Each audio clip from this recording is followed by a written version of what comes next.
bilancin e shkëlqyer të fitoreve të popullit tonë e bëri në raportin e tij historik shoku Enver Hoxha. Të dashur shokë e shoqe, motra e vëllezër, sot gjithë populli shqiptar, me një entuziazm të papërshkruar dhe me një unitet të plotë e të qelik të rreth partisë,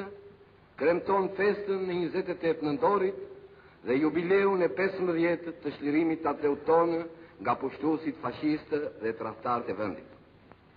Më lejoni që në emër të Komitetit Qendror të Partisë Punës së Shqipërisë, Qeverisë së Republikës dhe të Prezidiumit të Kuvendit Popullor, të përshëndes me këtë rast gjithë popullin tonë heroik, klasën punëtore, fshatarësinë punonjëse, intelektualët, rininë dhe gratë e vendit tonë, të përshëndes ish partizanët dhe partizanet e lavdishme të ushtrisë sonë nacional shqiptare, të përshëndes ushtrinë e lavdishme popullore të Shqipërisë, punonjësit e armës lavdishme të sigurimit dhe rojet heroike të kufirit,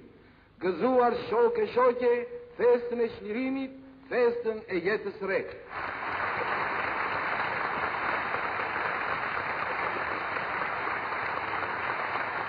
Çlirimi nga sundimi fashist dhe vendosja e regjimit demokracisë popullore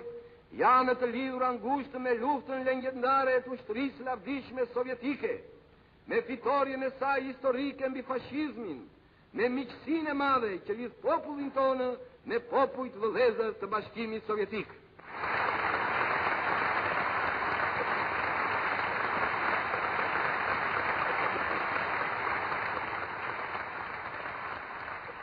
Shokë, 15 vjetori që po e festojmë me fitorje të mëdha në të gjitha fushat. Atdheu im socialist është bërë një faktor paqeje, stabiliteti dhe përparimi në Ballkan dhe në Mesdhe. Perspektiva më të shkëlqyera i qelen përpara popullit tonë. Një etapë e re hapet përpara nesh, etapa e ndërtimit socializmit me ritme akoma më të shpejta. Partia ka besim të plotë se masat punojëse të vendit tonë të bashkuara më fort se kurrë rreth saj do të shumë fishojnë në përpjekjet e tyre që forcat kollonjëse të vendit tonë të zhvillohen shumë më shpejt se deri më sot, që jeta e popullit shqiptar të bëhet akoma më shumë e lumtur dhe begatshme, që Shqipëria të bëhet brenda një periudhe shkurtër një kopsht i lulzuar, si ka thënë Nikita Sergjeviç Krushofi.